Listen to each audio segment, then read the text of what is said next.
اب وہ پرسکون لیٹے ہوئے تھے۔ ڈاکٹر انہیں چیک کر کے چلا گیا تھا۔ لال دین دوائی لینے گیا ہوا تھا۔ ڈاکٹر انکل کہہ کر گئے تھے اب پریشانی کی کوئی بات نہیں، لیکن اتنی بے فکری کی بھی بات نہیں تھی کہ ماما پاپا کے کمرے میں آئیں اور بس کھڑے کھڑے انہیں دیکھ کر ملازمین کو ہدایت دے کر چلی گئیں۔ ماما کا رویہ اس کی سمجھ سے بالا تر تھا۔ اسے مما سے شدید نفرت محسوس ہو رہی تھی۔ ان کی لا تعلقی اس کے لیے سہانے روح سے کم نہیں تھی۔ اس کے آنسو نہ جانے کب سے پاپا کے ہاتھ پر گر رہے تھے کہ انہوں نے آنکھیں کھول دیں۔ وہ بے چین ہو کر اٹھنا چاہتے تھے۔ اس نے انہیں زبردستی روک دیا اور خود چہرہ چھپا کر آنسو صاف کرنے لگی۔ میں ٹھیک ہوں زینی بیٹا، مجھے کچھ نہیں ہوا۔ پاپا کی بات پہ اسے رونا آ گیا۔ چاہنے والے پاس ہوں تو موت کوسوں دور بھاگ جاتی ہے۔ انہوں نے پیار سے اس کا گال چھوا۔ مما ہم سے دور کیوں ہوتی جا رہی ہیں پاپا؟ چاہنے والے یوں یکدم سے دور نہیں ہو جاتے۔ انہیں کیا ہو گیا ہے پاپا، کیا ہو گیا ہے؟ فائق احمد کے پاس اس کا کوئی جواب نہیں تھا۔ وہ چپ چاپ لیٹے رہے۔ کیا آپ دونوں کے مابین کوئی لڑائی ہوئی ہے؟ آپ نے ماما کو کچھ کہا ہے یا ماما کی کوئی بات آپ کو بری لگی ہے؟ پاپا آخر کون سی بات ہے ایسی جو آپ دونوں یوں غیروں کی طرح رہنے لگے ہیں؟ مجھے بتائیے پاپا، میں مما کی طرف سے آپ سے معافی مانگوں گی، آپ کی طرف سے مما کو مناؤں گی، مگر اب میں ایسے ماحول میں نہیں رہ سکتی۔ وہ بضد تھی، بے چین تھی، رو رہی تھی۔ فائق احمد نے تڑپ کر اسے سینے سے لگا لیا۔ اگر اب ہمیشہ یوں ہی رہنا پڑا تو پھر؟ زباریہ نے چونک کر سر اٹھایا۔ نہیں پاپا، مما میری ہر بات مانتی ہیں، میں انہیں منا لوں گی۔ کیوں رہے گا ایسا سب کچھ؟ ویسے ہی رہیں گے جیسے ہم رہتے تھے۔ فائق احمد تعصب سے ہنس پڑے۔ اب ایسا ناممکن ہے۔ کیوں ناممکن ہے پاپا، کیوں؟ میں مما سے پوچھتی ہوں۔ وہ کھڑی ہو گئی۔ آخر ایسا کون سا جھگڑا ہوا تھا آپ لوگوں کے مابین کہ یکایک دوریاں پیدا ہو گئیں؟ وہ جذباتی ہونے لگی۔ فائق احمد نے اس کا ہاتھ پکڑ کر اپنے پاس بٹھا لیا۔ سچ اس قدر کڑوا ہے، ادھر سے سنو یا ادھر سے، سوائے دکھ کے کچھ نہیں ملے گا۔ بہتر نہیں ہم یوں ہی رہتے رہیں؟ پاپا، زباریہ کی آواز رون گئی۔ وہ کون سی حقیقت ہے جو آپ مجھ سے چھپا کر رکھنا چاہتے ہیں؟ حالانکہ میں نے آپ لوگوں کو کبھی براہ راست جھگڑتے بھی نہیں دیکھا۔ معمہ کیا ہے؟ مجھے کچھ سمجھائیے، میں آپ کی بیٹی ہوں۔ فائق احمد نے اپنائیت سے اس کا ہاتھ تھام لیا۔ اب تو یہ بات بہت پرانی ہو چکی ہے، لیکن تمہاری ماں کا میں مشکور ہوں کہ وہ اپنا وعدہ نبھا رہی ہے۔ کون سا وعدہ پاپا؟ آپ کیسی باتیں کر رہے ہیں؟ اب روشن آرا اور میرا کوئی تعلق نہیں ہے۔ وہ تمہاری ماں تو ہے لیکن میری بیوی نہیں۔ کچھ عرصہ قبل میں اسے طلاق دے چکا ہوں۔ پاپا کے لفظوں پہ زباریہ ان کے پاس سے اس قدر تیزی سے پیچھے ہٹی جیسے ماں کا تعلق کے ساتھ ہی اس کا تعلق بھی ختم ہو گیا ہو۔ یہ آپ کیا کہہ رہے ہیں پاپا؟ اس نے بے حد حیرانی سے سوال کیا۔ یقین اس کے لیے ناممکن ہی نہیں، محال بھی تھا۔ فائق احمد تکلیف سے مسکرائے۔ اب میں یہ بھی نہیں کہہ سکتا، یقین نہ آئے تو اپنی ماں سے پوچھ لو۔ ظاہر ہے تمہیں پھر دوبارہ ایسی ہی تکلیف ہوگی، مگر پاپا کب، کیوں اور کیسے ہوا یہ سب کچھ؟ ہکلاتے ہوئے انتہائی شاکڈ انداز میں پوچھا۔ عورت اسی شخص سے پرستش کرانا پسند کرتی ہے جو اس سے خوب تر ہو۔ کم شکل مرد خواہ کتنی ہی حیثیت رکھتا ہو، حسین ترین عورت سے محبت کرتے ہوئے ہمیشہ کمتر ہی لگتا ہے۔ پاپا، باپ کے لفظوں پر چیخ اٹھی۔ آپ اس قدر بے بس کیوں ہو گئے؟ اپنی تضحیک کے بعد ماما کو آزاد کر دیا۔ اسے باپ پہ غصہ آیا۔ جب دلوں میں گنجائش نہ ہو بیٹا تو جبر کے رشتے ناسور بن جاتے ہیں۔ وہ شاید میرے ساتھ خوش رہ لیتی اگر ہم دنیا میں تنہا ہوتے، مگر یہ دنیا جینے نہیں دیتی۔ جب وہ میری زندگی میں آئی تھی میں نے اپنی قسمت پر بہت ناز کیا تھا، پھر اسے یہ احساس دلانے کے لیے کہ وہ مجھ سے زیادہ خوش قسمت ہے، دنیا کی ہر نعمت اس کے قدموں میں ڈھیر کر دی۔ کچھ ہی عرصے کے بعد وہ میرے ساتھ صرف خلوت میں خوش رہنے لگی اور لوگوں میں آنا جانا ترک کر دیا۔ حالانکہ لوگوں کی نظریں میرے لیے کم مضحکہ خیز نہیں ہوتی تھیں، لیکن میں نے ہمیشہ خود کو کمتر محسوس کرنے کے بجائے تمہاری ماں کی سنگت میں خود پر فخر ہی کیا تھا۔ وہ چاہتی تو ان نگاہوں پہ کبھی نظر نہ رکھتی، کبھی زمانے کی آوازوں پہ کان نہ دھرتی، لیکن پتہ نہیں کیوں میری ذات کی کمی اس کے اندر کا شدید کمپلیکس بن گئی۔ چونکہ مجھے تمہاری ماں سے شدید محبت تھی اور میں اسے بہت عرصے تک ناخوش نہیں دیکھ سکتا تھا کہ جن لوگوں سے محبت کی جائے انہیں آزمانا یوں بھی اچھا نہیں ہوتا۔ میں نے اپنی محبت کے جواب میں اسے کبھی محبت نہیں مانگی۔ اس کا ساتھ ہی میرے لیے سب سے بڑا انعام تھا۔ جب میں نے اس کے ساتھ میں کھنچاؤ محسوس کرنا شروع کیا تو چپ چاپ اسے خود سے علیحدہ کر دیا۔ زباریہ حیرانی سے باپ کی شکل دیکھتی رہی۔ وہ جانے لگی۔ تب میں نے اس سے گزارش کی، جب تک زباریہ کے مستقبل کا کوئی فیصلہ نہیں ہو جاتا ہم دونوں زمانے کو دکھانے کے لیے ایک ساتھ رہیں گے تاکہ اس کے مستقبل پر ہمارے فیصلے، ہماری طرز زندگی کا منفی اثر نہ پڑے۔ بہرحال وہ مان گئی۔ اب اس کی اپنی زندگی ہے اور میری اپنی زندگی۔ فائق احمد چپ ہو گئے۔ زباریہ خود پر حیران تھی، اتنا بڑا سانحہ گھر میں ہوا تھا اور اس کے فرشتے بھی اس سے لا علم تھے۔ بہت دن تک وہ صدمے کی کیفیت میں رہی۔ دن رات کے ہر پہر میں اس نے والدین کی زندگیوں کے پہلو پر غور کیا۔ سمجھ میں نہیں آتا تھا قصور کس کا ہے۔ کبھی ماں کی جگہ پر رکھ کر خود کو سوچتی، پاپا مما کی سنگت میں خود پر فخر کرتے تھے، ظاہر بالکل ایسے ہی جیسے وہ کرتی تھیں۔ مما اس کے اسکول میں آ جاتی تو اس کی سہیلیاں، اس کی ٹیچر، اس کی مما کی کتنی تعریفیں کرتے تھے اور وہ ان کی تعریفوں پر ایسے خوش ہوتی جیسے مما کے حسن کی نہیں، اس کے کسی کارنامے کو سراہا جا رہا ہے۔ ظاہر پاپا بھی اس طرح خوش ہوتے ہوں گے، لیکن مما کے بھی کچھ احساسات ہوں گے۔ وہ اس وقت کیا محسوس کرتی ہوں گی؟ مما نے تقریباً ہیل والی جوتی پہننا چھوڑ دیا تھا تاکہ وہ اور پاپا ساتھ ساتھ چلیں تو تقریباً ایک جیسی لگیں، لیکن ان کی تمام تر کوششوں کے باوجود پاپا کے برابر اور پاپا ان کے برابر نہیں آ سکے۔ دونوں میں دن رات جیسا ظاہری فرق تھا۔ اس کے باوجود اس نے پاپا کو مجبور کیا کہ وہ مما کو پھر سے اپنا لیں، لیکن اب ایسا ناممکن تھا۔ شاید پاپا نے درست فیصلہ کیا تھا، آخر مما کے بھی تو کچھ جذبات تھے، شاید ایسا ہی ہونا چاہیے تھا۔ اس نے جیسے اس فیصلے پر صبر کر لیا۔ وقت عجیب بے تکے انداز میں گزرتا رہا۔ اچانک مما کو اس کا بیاہ رچانے کی جلدی ہو گئی اور پھر یہ خواہش شدت اختیار کرتی چلی گئی۔ اسے معلوم تھا کہ مما اس سے جلد از جلد چھٹکارا حاصل کر کے آزادی حاصل کرنا چاہتی ہیں، تبھی اتنا واویلا مچا رہی ہیں۔ پھر بھی اس نے صبر و ضبط سے کام لیا۔ مما ابھی تو میرا FA کا رزلٹ بھی نہیں آیا، ابھی اتنی کیا جلدی ہے؟ رشتہ اچھا ہے بیٹا، شادی 2-3 سال کے بعد رکھ لیں گے، فی الحال تم حامی تو بھرو۔ لیکن کامران کا نام سن کر وہ ہتے سے اکھڑ گئی۔ مما کامران کی خوبیاں بیان کر رہی تھی اور وہ گنگ سی بیٹھی تھی۔ مما نے اسے سوچنے کا کہا تھا۔ کامران مما کا کزن تھا، عمر میں ان سے بہت چھوٹا تھا، لیکن مما سے اس کی بے تکلفی شروع سے ہی بہت زیادہ تھی۔ پھر رفتہ رفتہ اور بڑھتی چلی گئی اور وہ ان کے گھر آتا جاتا تھا، لیکن وہ شروع ہی سے اسے ایک آنکھ نہیں بھاتا تھا۔ عجیب چاپلوس طبیعت تھی اس کی، خصوصاً عورتوں کی محفلوں میں گھسنا اور ان کی تعریفیں اور ذکر کرنا اس کا محبوب ترین مشغلہ تھا۔ ایسے مرد اسے مرد ہی نہیں لگتے تھے جو خواتین کے موضوع کو سب سے زیادہ پرکشش سمجھیں۔ اس کے باوجود کامران مما کی اولین ترین پسند تھا اور وہ چاہتی تھی وہی اس گھر کا داماد بنے۔ ان کی عجیب خواہش ابھر کر سامنے آ رہی تھی۔ جب انہیں وہ اتنا پسند تھا تو پھر داماد بنانے کی ضرورت ہی کیا تھی؟ وہ بسا اوقات جل کڑ کر سوچتی، کتنی دلچسپی تھی مما کی خود کامران میں۔ وہ کس قسم کے رشتے کی تشکیل دینا چاہتی تھی؟ یہ کون سی ڈھکی چھپی خواہش ہے جس کی زنجیر مجھے بنا رہی ہے؟ مما کی اور کامران کی قربت اس کے لیے ناقابل برداشت ہوتی جا رہی تھی۔ کامران مما کی اتنی تعریفیں کرتا تھا، اس کے باوجود اس کی نگاہ ان کی بیٹی پہ بھی تھی۔ یعنی وہ ایک تیر سے 2 شکار کر رہا تھا اور مما شوق سے شکار ہو رہی تھی۔ نکلتا ہوا قد تھا اس کا اور شکل و صورت بھی ایسی تھی کہ اچھوں میں شمار ہوتا، لیکن ایسا بھی نہیں تھا کہ مما اپنی شخصیت کو ہی نظر انداز کر دیتی یا پھر مما خود دوہری چال کھیل رہی تھی۔ وہ سوچ سوچ کر کڑتی رہتی۔ پاپا نے تمام تر فیصلے کا اختیار ابھی بھی مما کو دے رکھا تھا۔ ان کے خیال کے مطابق مائیں بیٹیوں کے فیصلے بہتر طرح سے کر لیتی ہیں۔ ان کے خیال کے مطابق شاید وہ ماں سے زیادہ قریب تھی، لیکن اب تو وہ اتنی دور جا چکی تھی کہ ماں کے سائے سے بھی دور بھاگنا چاہتی تھی۔ مما کا کامران کے ساتھ گھومنا پھرنا، پھر اسے کامران کے لیے راضی کرنا، وہ اس گورکھ دھندے میں پھنس کر رہ گئی تھی۔ مما نے آج پھر اسی موضوع پہ بات چیت کی تھی تو وہ جیسے پھٹ پڑی۔ پلیز مما، بند کر دیجیے یہ ڈرامہ، آپ کو خود بھی نہیں پتہ کہ آپ کیا کر رہی ہیں اور کیا کرنا چاہتی ہیں۔ ہاں، لیکن یہی سچ ہے، آپ بذات خود کامران میں انوالو ہیں، مگر آپ کو اندازہ نہیں ہو رہا کہ اس کے ہیرے پھیرے سے کس طرح نکلیں یا چھپیں۔ روشن آرا گنگ رہ گئیں۔ زباریہ کی آنکھوں سے آنسو نکل پڑے۔ وہ ماں کے داغدار کردار کی نشاندہی کرنا نہیں چاہتی تھی، لیکن اسے کرنا پڑی۔ اس نے ہتھیلی سے آنسو رگڑ دیے۔ میں یہ نہیں کہتی کہ آپ اسے چاہتی ہیں یا وہ آپ کو چاہتا ہے، ہاں، مگر اتنا ضرور کہنا چاہوں گی، عورت کو کوئی چاہے یا نہ چاہے مگر سراہے ضرور۔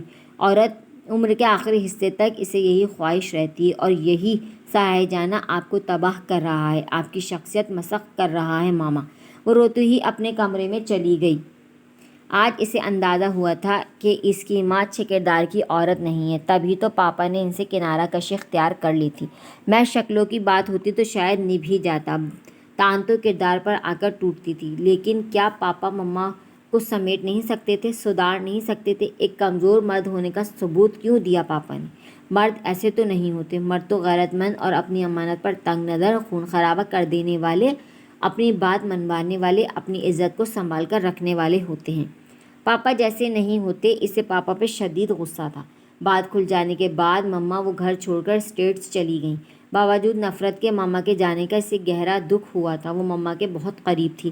پاپا تو بہت دیر کے بعد اس کے قریب آئے تھے۔ بہت عرصے تک تو اس نے پاپا کو ہی مورد الزام ٹھہرائے رکھا، کیونکہ سب کچھ ان کی کمزور قوت ارادی کے ہی نتیجے کے تحت ہوا تھا۔ کوئی ان کے اندر کا احساس محرومی تھا جس نے انہیں مضبوط اقدام سے باندھ رکھا تھا، وگرنہ وہ سب کچھ برداشت کرتے تھے، سب ہی کچھ، اور بس یہی احساس ان کے اندر بیٹھ گیا تھا۔ مرد کو ہر لحاظ سے مرد، ہر لحاظ سے بالاتر اور خوب روح ہونا چاہیے۔ اپنی خواہش کا خیال آتے ہی اس کے سینے سے ایک سرد آہ نکلی اور وہ سسکی بھر کر رہ گئی۔ گھر میں معمول سے زیادہ چہل پہل اور شور و ہنگامہ تھا۔ جب اس کی آنکھ کھلی اس نے آنکھیں چندیا کر وقت دیکھا۔ دن کے 11:30 بج رہے تھے۔ وہ بستر چھوڑ کر باتھ روم میں گھس گیا۔ باوجود فریش ہو جانے کے اس کا دماغ ابھی بھی حاضر نہیں ہوا تھا۔ وہ کمرے سے باہر نکلا تو بہت ساری خواتین کو وسطی کمرے میں دیکھ کر ٹھٹک گیا۔ وہ ان سب کے درمیان گمسم سی بیٹھی ہوئی تھی۔ یقیناً یہ سب اس کی سہیلیاں، کزنز اور آنٹیاں وغیرہ تھیں۔ اچانک اتنی ساری خواتین کو دیکھ کر اسے بہت گھبراہٹ محسوس ہوئی۔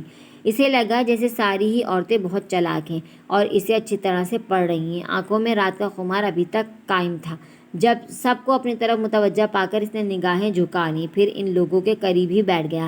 حالانکہ اسے بیٹھنے کی کوئی خواہش نہیں تھی۔ اس کی آمد سے خواتین میں کھلبلی مچ گئی اور ہنسی مذاق ہونے لگا۔ ورشا سب سے زیادہ مسرور اور سرشار تھی اور سب سے زیادہ اس نے آفت مچائی ہوئی تھی۔ جہادات اس وقت اس آفت لڑکی سے دل ہی دل میں پناہ مانگ رہا تھا، کہیں اس کی جان کو نہ آ جائے۔ اس نے کن آنکھوں سے دیکھا، زباریہ کے پہلو میں چپکی بیٹھی تھی۔ ہم زباریہ کو لینے کے لیے آئے ہیں، آپ کی اجازت ہو تو لے جائیں۔ ورشا نے شرارت سے اس کی طرف دیکھا۔ وہ آہستہ سے مسکرا دیا۔ ابھی تو آپ لوگ آئے ہیں، کچھ دیر تو بیٹھیے۔ ماشاءاللہ جناب، ہم بہت دیر سے آئے ہیں اور یہ بات اور ہے کہ آپ دیر سے ہمارے پاس پہنچے ہیں۔ وہ شرمندہ ہو کر صفدر کی طرف متوجہ ہو گیا جو تبادلے کا سامان میز پر سجا رہا تھا۔ جہادات صاحب، اس معاملے میں آپ بہت خوش نصیب ہیں، زباریہ کی ایک کزن بولی۔ وہ کیسے؟ اسے مسکرا کر شامل گفتگو ہونا پڑا۔ آپ کو بیوی بہت سمجھدار ملی ہے۔ ابھی سے آپ کے آرام کا اتنا خیال ہے کہ اسے کہ ہمیں اپنے کمرے میں بٹھانے کے بجائے یہاں ڈرائنگ روم میں لے آئی، مبادا آپ کی نیند ڈسٹرب نہ ہو جائے۔ اس بات پر ایک زوردار نسوانی کہکا پڑا۔ لیجیے آپ لوگ چائے وغیرہ لیجیے۔ اس نے گویا اپنی طرف سے ٹالا۔ ورشا سب کو چائے سرو کرنے لگی۔ ویسے اس موقع پر ساس نندوں کا ہونا بہت ضروری ہوتا ہے، اب دلہن بیچاری خود ہی مہمان اٹینڈ کر رہی ہے، کسی آنٹی نے کہا۔ ہاں، آپ کے گھر والوں کو رات چلے جانا نہیں چاہیے تھا، بڑا عجیب سا لگا ان لوگوں کا چلے جانا۔ کیا ان لوگوں کو پسند سے نہیں ہوا یہ سب رشتہ؟ دوسری بھی شامل گفتگو ہوئی۔ اس کے چہرے پہ سنجیدگی چھا گئی۔ نہیں، ایسا تو نہیں ہے، اس کے بجائے ورشا نے جلدی سے جواب دیا۔ جو لڑکے اپنی پسند کی شادی کر لیتے ہیں، والدین ان کی شادیوں میں مہمانوں کی طرح ہی شریک ہوتے ہیں۔ معاف کیجیے گا، جہادات کے گھر والوں کے رویے سے ایسا ہی محسوس ہو رہا تھا۔ ورشا نے گھبرا کر جہادات کی طرف دیکھا۔ وہ چپ چاپ چائے کے گھٹ بھر رہا تھا۔ نہیں، ایسا تو نہیں ہے آنٹی، سب کی آمادگی اور پسند سے ہوا ہے۔ یہ اور بات ہے کہ وہ لوگ شہری زندگی زیادہ پسند نہیں کرتے۔ کیوں سر، ایسا ہی ہے نا؟ ورشا نے جہادات کی طرف دیکھا تو وہ ہنس پڑا۔ آپ اب بھی مجھے سر کہہ کر مخاطب کریں گی، حالانکہ اب ہمارا رشتہ خاصا تبدیل ہو گیا ہے۔ زباریہ نے بے انتہا چونک کر جہادات کی طرف دیکھا اور پھر دوسرے ہی لمحے نگاہیں چکا لیں۔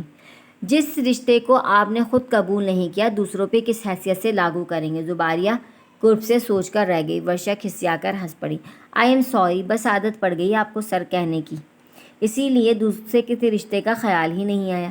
کہیں زباریہ کو تو یہ عادت نہیں؟ زباریہ کی آنٹی نے چٹکلا چھوڑا، اس طرح جیسے گھیرے میں لیا ہو۔ جہادات ہنس پڑا۔ ابھی عادت ایک دوسرے پر منکشف نہیں ہوئی۔ زباریہ کا دل جیسے کسی نے نوچ لیا۔ اس سے بڑھ کر بھی ابھی کچھ اور منکشف ہونا باقی ہے۔ مان لیا اگر زباریہ نے بھی آپ کو سر ہی کہا، تب اس کے کزن نے جان بوجھ کر مزہ لیا، تب تو مجھے سر بننا ہی پڑے گا، اس نے چہرے پر روب لا کر کہا۔ سب ہنس پڑیں۔ اچھا بیٹا، اب ہمیں اجازت دو، چلتے ہیں۔ ورشا کی امی اٹھ کھڑی ہوئیں، باقی سب نے بھی ان کی پیروی کی۔ باری باری سب نکلنے لگے۔ خدا حافظ جیجا جی، آخر میں ورشا نے شرارت سے کہا۔ جیجا جی؟ اس نے آنکھیں نکالیں۔ ورشا ہنس پڑی۔ اب یہ تو میں اپنی سہیلی سے پوچھ کر فیصلہ کروں گی کہ آپ کو جیجا جی بنانا زیادہ مناسب ہے یا عبداللہ بھائی ہی ٹھیک رہیں گے۔ جہادات اس کی شرارت پر ہنس پڑا اور یوں ہی ہنستے مسکراتے گھر سے نکل گئیں۔ پاپا سے مل کر اس نے اپنے حوصلے کو کتنا آزمایا تھا کہ ایک آنسو بھی ان کے سامنے گرنے نہیں دیا تھا، اور وہ کتنی بے کلی سے پوچھ رہے تھے، تم خوش تو ہو نا میری جان؟ ان کے لہجے میں بے پناہ اندیشے ناچ رہے تھے، کئی فکریں، کئی بے چینیاں دل میں کلبلا رہی تھیں، اور وہ سب سمجھ سکتی تھی کہ انہیں اندیشوں نے کیوں گھیر رکھا ہے۔ بس اسے تو اپنی طرف سے انہیں مطمئن کرنا تھا، ہر طریقے سے وہ واقعی خوش ہے۔ اور پھر وہ جیسے شانت ہو گئے تھے۔ سب لوگوں کے چلے جانے کے بعد ورشا اسے اس کے کمرے میں لے آئی اور بے حد مشتاقی تھی یہ جاننے کے لیے کہ اسے رونمائی میں کیا ملا۔ آخر تمہیں اتنی بے چینی کیوں ہے؟ زباریہ تعصب سے مسکرا کر بولی۔ ورشا اس کے قریب دھرنا مار کر بیٹھ گئی۔ رونمائی میں دیا گیا تحفہ نئے ہمسفر کی طرف سے پہلا باضابطہ اظہار کہلاتا ہے، یعنی دینے والے کی شخصیت کی عکاسی کرتا ہے۔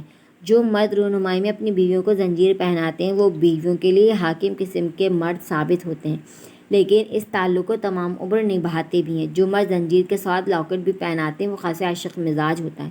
جو مرد آویزیں پہنائیں وہ ساری زندگی میں توازن کا قائل ہوتا ہے، یعنی اسے گھریلو عورتیں زیادہ پسند ہوتی ہیں۔ جو مرد ہاتھ میں کنگن پہناتے ہیں ان کی محبت پاکیزہ اور لازوال ہوتی ہے، اور جو انگوٹھی پہناتا ہے اس کے کردار پہ بیوی کو زیادہ اعتبار نہیں کرنا چاہیے، اس کی ذات میں تھوڑی بے وفائی ہوتی ہے۔ جو مرد لباس کا تحفہ دیتا ہے اس کی رگ رگ میں تحفظ کا احساس رچا بسا ہوتا ہے۔ اور تم یہ بتاؤ تمہیں کیا ملا؟ اس کے بے پناہ اصرار پر زباریہ نے اپنی ہتھیلی ورشا کے سامنے کھول دی۔ ہتھیلی کے وسط میں جلی ہوئی چھالی کا نشان۔ ورشا گنگ رہ گئی۔ اس بارے میں تمہاری نفسیات کیا کہتی ہے؟ ورشا نے تحیر سے زباریہ کی طرف دیکھا۔ اس کی آنکھیں لبالب پانیوں سے بھری ہوئی تھیں۔ ورشا نے تڑپ کر بے ساختہ اپنے ہونٹ اس کے زخم پر رکھ دیے۔ یہ کیا ہے زیبی؟ وہ تڑپ اٹھی۔ اس کی تکلیف کا احساس اسے اپنے وجود میں محسوس ہونے لگا اور پھر دوسرے ہی لمحے اسے اپنے سینے سے لگا لیا۔ زباریہ اس کا لمس پاتے ہی نئے سرے سے بکھر گئی۔ وہ اچھے آدمی نہیں ہے ورشا، وہ بالکل بھی اچھے آدمی نہیں ہے۔ وہ پھوٹ پھوٹ کر رو دی، یہاں تک کہ وہ سب کچھ کہہ گئی جو اسے نہیں کہنا چاہیے تھا۔ ورشا ورتا حیرت میں مبتلا تھی۔ ابھی اس کی نیند اچھی طرح سے نہیں ٹوٹی تھی کہ ورشا نے آ کر دل دہلا دیا۔ جلدی سے اٹھ جاؤ، تمہارے صاحب جی آئے بیٹھے ہیں تمہیں لے جانے کے لیے۔ واٹ؟ اس کا دماغ پر زوردار دھماکہ ہوا۔ کیوں؟ کیا دوبارہ گھر نہیں جانا تھا؟ ورشا کو اس کی بات پر غصہ آیا۔ زباریہ نے چونک کر اس کی شکل دیکھی۔ وہ سخت خفا اور بے بس دکھائی دے رہی تھی۔ دل تو چاہتا تھا نواب صاحب کے ہوش ٹھکانے لگا دوں، بڑے معزز بن کر آئے ہیں، ایسا سیدھا کروں کہ چھٹی کا دودھ یاد آ جائے۔ بدتمیز شخص! افسوس کی بات ہے ابھی تک اپنے ارادے پر عمل نہیں کیا۔ زباریہ نے اس کے پھولے ہوئے چہرے کی طرف دیکھا، یوں جیسے اس کی اور اپنی بے بسی پر ایک ساتھ ہنس رہی ہو۔ کیا کروں، رشتہ ہی ایسا ہے، وگرنہ ایک منٹ میں سیدھا کر کے رکھ دیتی انہیں۔ امی کہتی ہیں جس شخص کو ایک بار بیٹی دے دی جاتی ہے ساری عمر اس کے ساتھ بن جاتی ہے۔ اپنی عزت کی خاطر سے تمام تر اچھائیوں اور برائیوں سمیت ہمیں قبول کرنا پڑتا ہے۔ یہ زندہ انسانوں کے فیصلے ہیں، کوئی گڈے گڑیا کا کھیل نہیں۔ بعض اوقات آنکھوں دیکھی مکھی بھی نگلنی پڑتی ہے، صرف عزت کی خاطر۔ زباریہ کو اپنی ماں کا خیال آ گیا اور اس کے دل سے گہری سرد آ نکلی۔ ہر ماں کا اپنا اپنا نظریہ ہوتا ہے، لیکن بیٹیوں کے معاملے میں تمام ماؤں کے نظریات ایک جیسے ہوتے ہیں، اور ویسے بھی میری امی تو تجربے کار عورت ہیں۔ زباریہ تعصب سے ہنس پڑی۔ ورشا نے اس کی طرف دیکھا۔ یوں پڑے رہنے سے کام نہیں چلے گا، فٹافٹ اٹھو اور 10 منٹ تیار ہو جاؤ۔ انکل نے سختی سے تاکید کی ہے، دیر نہیں ہونی چاہیے۔ ویسے بھی وہ کافی دیر سے بیٹھی ہوئی ہیں اور میں مہمان نوازی کے 2 راؤنڈ مکمل کر چکی ہوں۔ مگر ورشا میں کیسے چلی جاؤں؟ اسے رونا آ گیا۔ ورشا بھی کچھ دیر تک خاموش بیٹھی سوچتی رہی، پھر بولی، اب یوں رکنا بھی تو مناسب نہیں، انکل وجہ پوچھیں گے، بات بڑھے گی پھیلے گی، انہیں دکھ ہوگا، تمہیں جانا ہی ہوگا۔ مگر میں نہیں جاؤں گی۔ وہ تقریباً رو پڑی۔ ورشا اس کے قریب آ گئی۔ ہو سکتا ہے آج حالات مختلف ہوں، انہیں اپنے کل کے رویے پر یقیناً شرمندگی ہوگی، تبھی تو لینے آئے ہیں، اور پھر وہ ایک پڑھے لکھے شخص ہیں۔ یہ غیر مہذب حرکت ان کی شخصیت کا خاصا نہیں لگتی۔ تم جاننے کی کوشش کرو کہ وہ ایسا کیوں کر رہے ہیں۔ ظاہری سی بات ہے میں انہیں پسند نہیں ہوں، زباریہ نے چڑھ کر کہا۔ اتنی پیاری لڑکی کو کوئی پاگل بھی ناپسند نہیں کر سکتا۔ میں آج تمہیں اتنا پیارا تیار کر کے بھیجوں گی کہ وہ واقعی تمہیں دیکھ کر بے ہوش ہو جائیں گے اور ساری خفگی سارا غصہ بھلا دیں گے۔ چلو اٹھو فٹافٹ۔ نہیں، میں نہیں جاؤں گی۔ زباریہ ٹس سے مس نہیں ہوئی۔ اس لمحے فائق احمد خود کمرے میں آ گئے۔ کیا بات ہے زبی بیٹا، آپ ابھی تک تیار نہیں ہوئی؟ ورشا بیٹا تم نے بہن کو بتایا نہیں تھا؟ وہ اسے تساہل سے لپٹا دیکھ کر خود بے فکر مند ہوئے۔ انکل یہ سو رہی تھی، بس اسی لیے دیر ہو گئی۔ آپ چلیے، بس ہم ابھی آتے ہیں۔ اوکے، زیادہ دیر نہیں ہونی چاہیے۔ وہ واپس چلے گئے۔ زباریہ نے ورشا کی طرف بے بسی سے دیکھا، پھر آنسو صاف کرتے ہوئے توہن کرہن بستر چھوڑ دیا۔ اس کی تمام تر تیاری میں ورشا کی کوشش، التجا اور دھمکیوں کا اثر تھا۔ اس نے گمسم سے انداز میں آئینے پہ آخری نگاہ ڈالی۔ بلیک جارجٹ کی مقش والی ساڑی، ہم رنگ ہاف سلیوز لیس بلاؤز، سادہ سی نفیس سی جولری اور رات کی مناسبت سے میک اپ۔ پیار آ رہا ہے خود پر۔ ورشا برابر میں آ کر کھڑی ہو گئی۔ زباریہ نے کھوئے کھوئے انداز میں ورشا کی طرف دیکھا۔ کل کیا میں بہت بری لگ رہی تھی جو انہوں نے میرے ساتھ ایسی بدسلوکی کی؟ ورشا لاجواب ہو گئی۔ زباریہ کے آنسو نکل پڑے۔ دیکھو زباریہ، اگر تم نے پھر سے یہ مینا بہانے شروع کیے نا، میں کسی کا لحاظ نہیں کروں گی، ابھی جا کر لڑ پڑوں گی ان سے، بھلے تمہارے ساتھ پھر کچھ بھی ہو، پھر مجھے پھاپا کوٹنی مت کہنا۔ زباریہ نے آنسو صاف کرتے ہوئے مسکرا کر اس کی طرف دیکھا، ساڑی کا پلو سمیٹ لیا۔ پاپا کے سامنے میں اس حلیے میں جاؤں گی؟ اسے اپنے ننگے بازوؤں پر شرمندگی ہوئی۔ ورشا نے شال اس کے کاندھوں پر ڈال دی۔ اب تو کوئی اعتراض نہیں نا؟ زباریہ تشکر سے ہنس دی۔ دونوں ساتھ ساتھ باہر آ گئیں۔ جہانداز فائق احمد ایک دوسرے سے محو گفتگو تھے، شاید سیاست پر بات چیت ہو رہی تھی۔ وہ نکھرا ستھرا ان کے مقابل بیٹھا تھا، کس قدر تہذیب سے شائستہ گفتگو کر رہا تھا۔ یہی تو خواب دیکھا تھا اس نے، پھر تعبیر اس قدر الٹ کیوں ہوئی؟ اس کے دل پر گھونسا سا لگا۔ لیجئے سر، آپ کی مسز حاضر ہیں۔ نہ چاہتے ہوئے بھی ورشا کا لہجہ کھردرا ہو گیا تھا۔ جہانداز نے چونک کر اس کی طرف دیکھا۔ اس کے چہرے پر بہت ساری شکایات درج تھیں۔ اس کا مطلب تھا زباریہ نے اسے سب کچھ بتا دیا تھا۔ اس نے زباریہ کی طرف دیکھا تو گنگ رہ گیا، پھر دوسرے ہی لمحے اس نے نگاہیں پھیر لیں، پھر اجازت طلب کرتے ہوئے اٹھ کھڑا ہوا۔ اچھا سر، اجازت دیجیے، چلتے ہیں۔ بھائی یہ کیا مصیبت ہے؟ وہ تمہیں سر، تم مجھے سر؟ کیا ہم نے ابھی تک نئے رشتے قبول نہیں کیے؟ یہ کیا اجنبیت ہے؟ فائق احمد برا مان گئے۔ جہانداز نے باری باری ورشا پہ پھر زباریہ پر نگاہ ڈالی، پھر تلافی سے مسکرات کر جتانے والے انداز میں بولا، پرانی عادت ہے سر، چھوٹتے ہی چھوٹے گی۔ ورشا تو ورشا، زباریہ بھی حق دک رہ گئی۔ بہرحال فائق احمد نے ہنس کر ٹال دیا۔ وقت رخصت فائق احمد نے بیٹی اور داماد کو دستے شفقت سے نوازا۔ دونوں آگے پیچھے گھر سے نکل گئے۔ راستہ خاموشی سے طے ہو رہا تھا۔ زباریہ نے ابھی تک اس سے کوئی بات نہیں کی تھی۔ اس کا خیال تھا کہ خود کوئی بات کرے گا، لیکن وہ بے حس پتھر کی طرح بیٹھا تھا، نہ اس پہ نگاہ ڈالی تھی، نہ ہی کوئی اور بات کی تھی۔ زباریہ نے کن آنکھوں سے دیکھا۔ کل کے رویے کا اس کے چہرے پہ کوئی تاثر نہیں تھا، نہ شرمندگی، نہ افسوس۔ اس کی روح کانٹوں کی جھاڑ میں الجھنے لگی۔ ذلت کا احساس دل ہی دل میں کچوکے دے رہا تھا کہ وہ اس کے ساتھ کیوں چلی آئی، کس خوش فہمی کے تحت چلی آئی۔ وہ تو اس طرح بیٹھا تھا جیسے وہ جو کچھ بھی کر رہا ہے بالکل ٹھیک ہے۔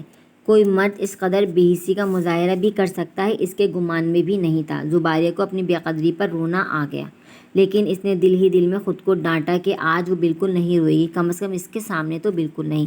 اس نے گھر کے سامنے گاڑی روک لی۔ زباریہ اس سے پہلے اتر کر اندر چلی گئی۔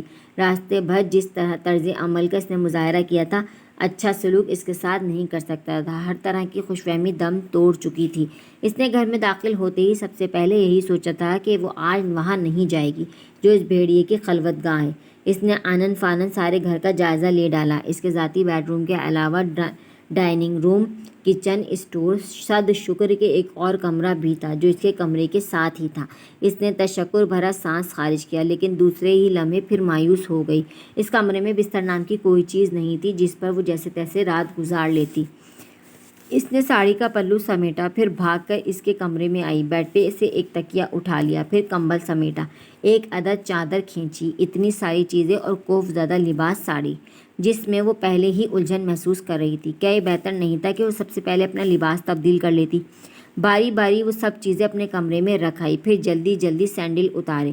اب بھاگنے دوڑنے میں کوئی مشکل درپیش نہیں آئے گی۔ پھر واپس آ کر اس کے کمرے میں آئی، وارڈروب کھولا، اپنا ایک ہلکا پھلکا سا جوڑا نکالا، اسے سینے سے لگا کر مڑی، لیکن دوسرے ہی لمحے اس کے قدم زمین پر جم گئے۔ وہ کمرے سے باہر نکلنا چاہتی تھی، وہ دروازے میں ایستادہ تھا۔ زباریہ نے نفرت سے نگاہیں پھیر لی، لیکن وہ بالکل کل والی پوزیشن میں آ چکا تھا۔ میرے راستے سے ہٹ جائیے، اس نے سلگ کر کہا۔ جہانداز نے اس کے ہاتھ سے کپڑے لے کر دور پھینک دیے۔ چلی جانا، مگر ابھی ابھی ابھی نہیں۔ زباریہ نے غصے سے کانپ رہی تھی، اس کا ہاتھ جھٹک کر بولی، جب آپ کو مجھ سے محبت نہیں ہے تو پھر یہ تعلق بھی زبردستی نہیں نبھ سکتا۔ سب سودے محبت کے ہوتے ہیں۔ اس کی بات پر وہ یکدم بھڑک اٹھا، اس کے بالوں کو پکڑ کے پیچھے کی طرف جھٹکا دیا، پھر اس پر جھک کر غضبناک لہجے میں بولا، جو تعلق تم زبردستی بنا سکتی ہو اسے زبردستی نبھاؤ بھی۔ ویورز، آج کے لیے اتنا ہی۔ ملتے ہیں کل اس ناول کی 8ویں قسط کے ساتھ۔ جب تک اپنا بہت سارا خیال رکھیے گا۔ اللہ حافظ۔